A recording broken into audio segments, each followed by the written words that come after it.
Hartford is the capital of Connecticut and the historic seat of Hartford County until Connecticut disbanded county government in 1960. As of the 2010 census, Hartford's population was 124,775, making it Connecticut's fourth largest city after the coastal cities of Bridgeport, New Haven, and Stamford. Nicknamed the insurance capital of the world, Hartford houses many insurance company headquarters, and insurance remains the region's major industry. Founded in 1637, Hartford is among the oldest cities in the United States. Hartford is home to the nation's oldest public art museum, the Wadsworth Atheneum, the oldest publicly funded park, Bushnell Park, the oldest continuously published newspaper, the Hartford Courant, the second oldest secondary school, Hartford Public Trinity College, an elite, private liberal arts college, and the Mark Twain House where the author wrote his most famous works and raised his family, among other historically significant attractions. In 1868, resident Mark Twain wrote, "Of all the beautiful towns it has been my fortune to see this is the chief." Following the American Civil War, Hartford was the richest city in the United States for several decades. Today, Hartford is one of the poorest cities in the nation, with 3 out of every 10 families living below the poverty line. In sharp contrast, the Hartford metropolitan area is ranked 32nd of 318 metropolitan areas in total economic production and 7th out of 280 metropolitan statistical areas in per capita income, highlighting the socio-economic disparity between Hartford and its suburbs. 83% of Hartford's jobs are filled by commuters from neighboring towns who earn over $80,000. While 75% of Hartford residents who commute to work in other towns earn just $40,000. History. Various tribes, all part of the loose Algonquin Confederation, lived in or around present-day Hartford. The area was referred to as Sukia, meaning black fertile river, and Hanster, good for planting. These included the Podunks, mostly east of the Connecticut River, the Pocahontas, north and west of Hartford, the Massacos, in the Simsbury area, the Tongues tribe, in West Hartford and Farmington, the Wangunks, to the south, and the Saukeog in Hartford itself. Colonial Hartford. The first Europeans known to have explored the area were the Dutch, under Adrian Block, who sailed up the Connecticut in 1614. Dutch fur traders from New Amsterdam returned in 1623 with a mission to establish a trading post and fortify the area for the Dutch West India Company. The original site was located on the south bank of the Park River in the present-day Sheldon, Charter Oak neighborhood. This fort was called Fort Hope, or the House of Hope, in 1633. Jacob Van Curler formerly bought the land around Fort Hope from the Pequot chief for a small sum. It was home to perhaps a couple families and a few dozen soldiers. The area today is known as Dutch Point, and the name of the Dutch fort, House of Hope, is reflected in the name of Weeshopper Avenue. The fort was abandoned by 1654, but its neighborhood in Hartford is still known as Dutch Point. The Dutch outpost, and the tiny contingent of Dutch soldiers that were stationed there, did little to check the English migration. The Dutch soon realized they were vastly outnumbered. The House of Hope remained an outpost, but it was steadily swallowed up by waves of English settlers. In 1650, when Peter Stuyvesant met with English representatives to negotiate a permanent boundary between the Dutch and English colonies, the line they agreed on was more than 50 miles west of the original settlement. The English began to arrive 1637, settling upstream from Fort Hope near the present-day downtown and Sheldon, Charter Oak neighborhoods. Pastor Thomas Hooker and Governor John Haynes led 100 settlers with 130 head of cattle in a trek from Newtown in the Massachusetts Bay Colony and started their settlement just north of the Dutch fort. The settlement was originally called Newtown, but was changed to Hartford in 1637 to honor the English town of Hartford. The explorer also created the town of Windsor. The fledgling colony along the Connecticut River had issues with the authority by which it was to be governed because it was outside of the jurisdiction of the Massachusetts Bay Colony's charter. Therefore, Hooker delivered a sermon that inspired the writing of the Fundamental Orders of Connecticut, a document investing the people with the authority to govern, rather than ceding such authority to a higher power. Historians suggest that Hooker's conception of self-rule embodied in the Fundamental Orders went on to inspire the Connecticut Constitution, and ultimately the U.S. Constitution. Today, one of Connecticut's nicknames is the Constitution State. The original settlement area contained the site of the Charter Oak. The Charter Oak was an unusually old white oak tree in which, according to legend, colonists hid the Connecticut's Royal Charter of 1662 to protect it from confiscation by an English governor-general. Thus the grand, stately tree came to symbolize the power of nature as a defender of freedom throughout Connecticut. In fact, the state adopted the image as the emblem of the Connecticut State Quarter. The Charter Oak Monument is located at the corner of Charter Oak Place, a historic street, and Charter Oak Avenue. 19th century. Throughout the 19th century, Hartford's residential population, economic productivity, cultural influence, and concentration of political power continued to grow. The advance of the Industrial Revolution in Hartford in the mid-1800s made this city by late century one of the wealthiest per capita in United States. Industrialization and the Colt legacy. Perhaps the greatest influence on Hartford's development in the 100 years after independence was Samuel Colt, an industrialist and inventor, and his wife Elizabeth Colt. Although Colt is often considered the father of the Connecticut River Valley Industrial Revolution, there were in fact a handful of small outfits already in operation by the time Colt purchased a large tract of land in the area in the 1840s. In 1836, the Connecticut-born gun manufacturer received a U.S. patent for a revolver mechanism that enabled a gun to be fired multiple times without reloading. Sales were initially slow and Colt's business ventures struggled. Then in 1846, with the Mexican-American War underway, the U.S. government ordered 1,000 Colt revolvers. In 1848, Colt was able to start again with a new business of his own, and 1855, he converted it into a corporation under the name of Colt's Patent Firearms Manufacturing Company. Settled just south of downtown Hartford, the original factory is situated modern-day Sheldon, Charter Oak neighborhood. With business booming, Colt entered an aggressive and expansionary phase, and by 1855, Colt opened what was the world's largest private armament factory, the Colt Armory, in which he employed advanced manufacturing techniques such as interchangeable parts and an organized production line. By 1856, the company could produce 150 weapons per day. The Civil War led to a surge in demand, and Colt supplied the Union Army. Colt's Patent Firearms Manufacturing Company operated at full capacity and employed over 1,000 people in its Hartford factory. By that time, Colt had become one of the wealthiest men in America, was presiding over his enterprise from Armsmere, an ornate Italianate manor built near the armory in 1857. Upon his death in 1862, Colt was worth over $15 million.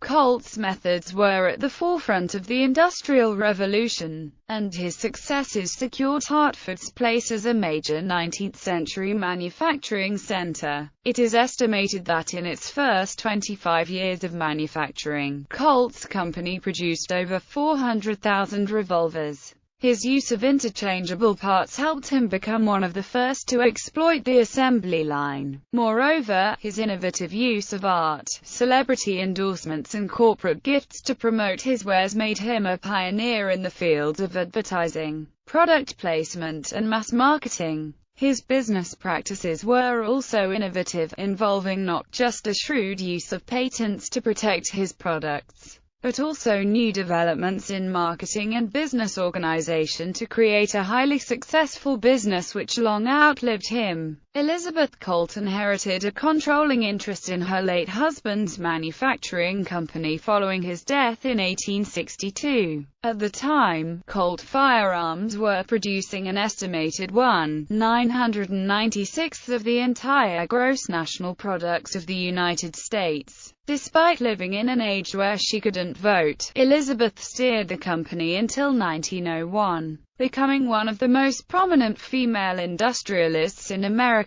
Together the two transitioned the company from the end of the American Civil War through the early 20th century, seeing the evolution from percussion revolvers to cartridge revolvers to semi-automatic pistols and machine guns. In addition, the Colts left an indelible imprint on Hartford's built environment. Inspired by what he had seen during a trip to London in 1851, Colt embarked upon one of the boldest real estate development campaigns in Hartford's history. His intention to build an industrial community to house his workers adjacent to the Colt Armory. By 1856, it was a city within a city, where workers of many nationalities and religions worked, lived and recreated alongside one another. While not the largest, the most prominent or the most tightly controlled of America's 19th-century company towns, Coltsville was among the country's first, and easily the most advanced of its time. Colt's complex also included the largest armory in the world, wharf and ferry facilities on the Connecticut River. After a major fire destroyed the original armory in 1864, Colt's widow had the original armory rebuilt, including the original structure's most dramatic feature, the Blue Onion Dome with gold starts, topped by a gold orb and a rampant Colt, the original symbol of Colt Manufacturing Company. Elizabeth Colt dedicated her final decades to philanthropy and public works. Following her son's death, she commissioned the Church of the Good Shepherd in 1896 as a monument to his life. Built in high Victorian Gothic style, architectural features include a variety of gun parts, such as bullet molds, gun sights and cylinders. This unusual characteristic earns the building the title of likely being the only church in the world with a gun motif. With no remaining children, Elizabeth willed her extensive collection of rare art to the Wadsworth Atheneum in Hartford, one of the oldest art galleries in America. The Elizabeth Hart Jarvis Colt Memorial Wing was the first American museum wing to bear the name of a female patron. When Elizabeth Colt died in 1904, she willed the majority of her estate, Armsmere, to the city of Hartford for use as a public park. Today, the 105 acres Colt Park services the community with a number of athletic fields, playgrounds, a swimming pool, playground, skating rink and Dillon Stadium. Rise of a major manufacturing center around 1850. Hartford native Samuel Colt perfected the precision manufacturing process that enabled the mass production of thousands of his revolvers with interchangeable parts. Over the next several decades, a variety of industries adopted and adapted these techniques, and Hartford became the center of production for a wide array of products, including firearms by Colt, Richard Gatling and John Browning, Weed sewing machines, Royal and Underwood typewriters, Columbia bicycles, and even Pope automobiles. Just 3 years after Colt's first factory opened, another weapons manufacturer set up shop in 1852 at a nearby site situated along the now-buried Park River, located in the present-day neighborhood of Frog Hollow. The shop's rifle manufacturing company factory heralded the beginning of the area's transformation from marshy farmland into a major industrial zone. The road leading from town to the factory was called Rifle Lane. The name was later changed to College Street and then Capitol Avenue. A century earlier, mills had located along the Park River because of the water power, but by the 1850s water power was approaching obsolescence.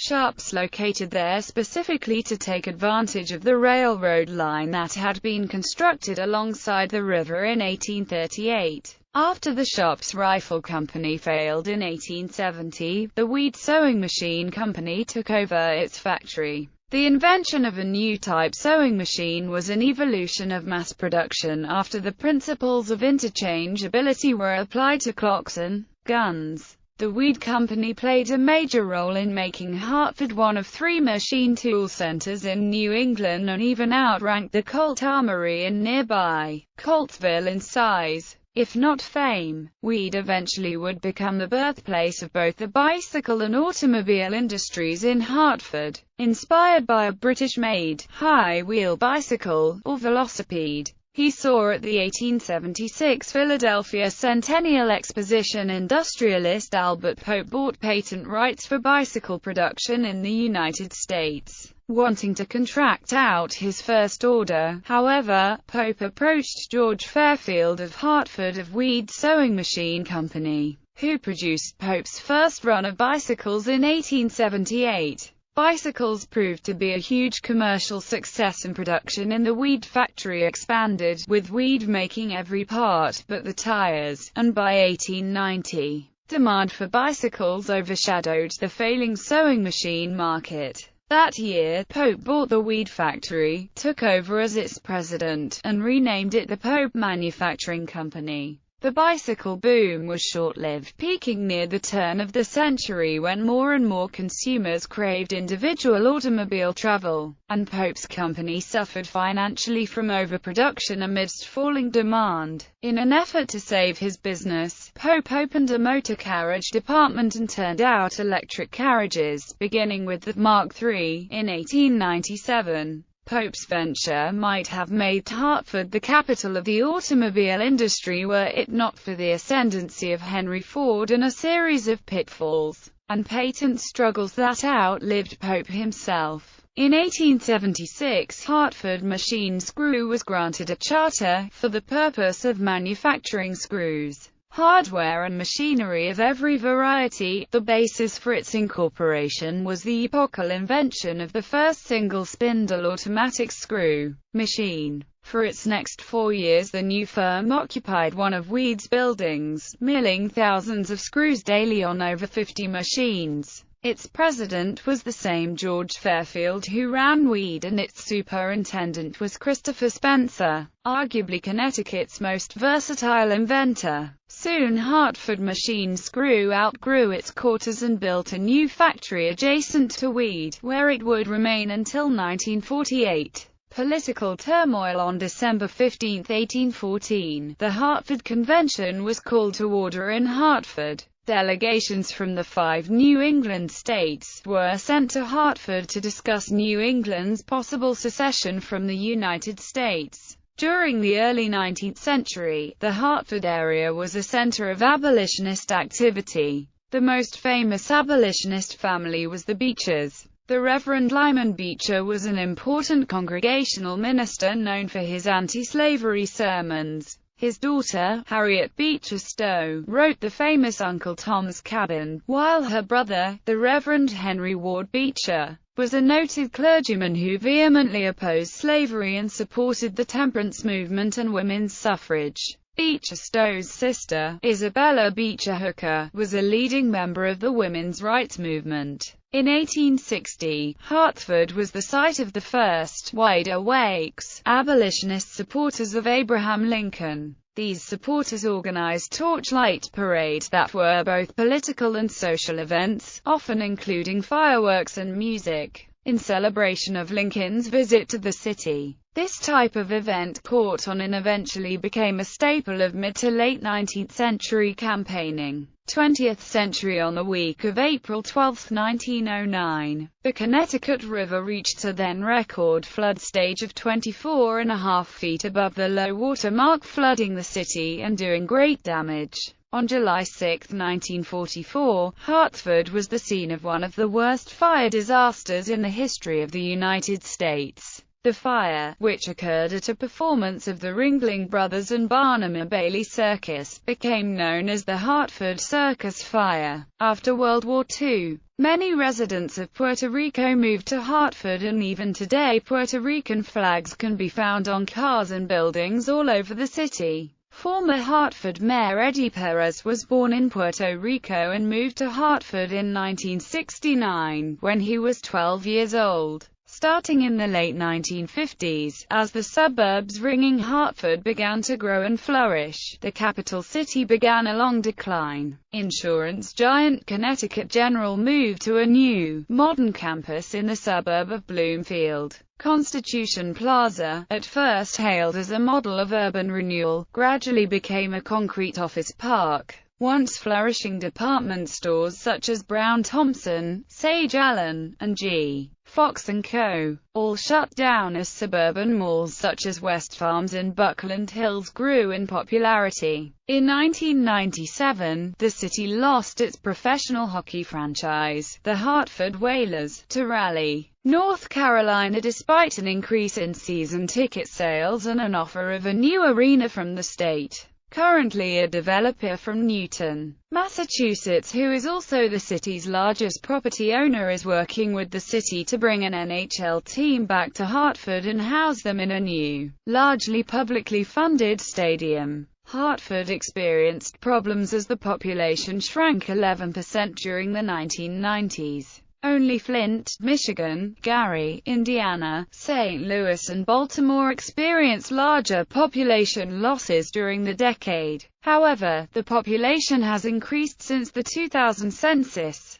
In 1987, Carrie Saxon Perry was elected mayor of Hartford, the first female African-American mayor of a major American city. Geography. According to the United States Census Bureau, the city has a total area of 18.0 square miles, of which 17.3 square miles is land and 0.7 square miles is water. Hartford is bordered by the towns of West Hartford, Newington, Wethersfield, East Hartford, Bloomfield, South Windsor, and Windsor. The Connecticut River forms the boundary between Hartford and East Hartford. The Park River originally divided Hartford into northern and southern sections and was a major part of Bushnell Park, but the river was nearly completely enclosed and buried by flood control projects in the 1940s. The former course of the river can still be seen in some of the roadways that were built in the river's place, such as Jewell Street and the Conline Whitehead Highway.